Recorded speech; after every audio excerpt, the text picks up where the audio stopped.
Hello guys, so bumili kami ng socks. Ito mag-unboxing sana tayo, kaso lang hindi naman siya nakalagay sa box. So walang unboxing.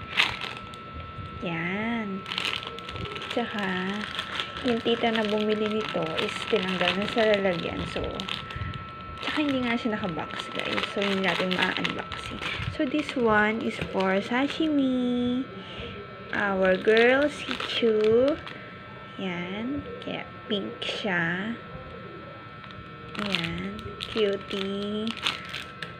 And this one is for kimchi. Our boy si Chu. Hindi lang sure kung kasya kasi ang laki na ni kimchi. As in, pag kinarga mo siya, para na siyang hindi si Chu, para na siyang piglet.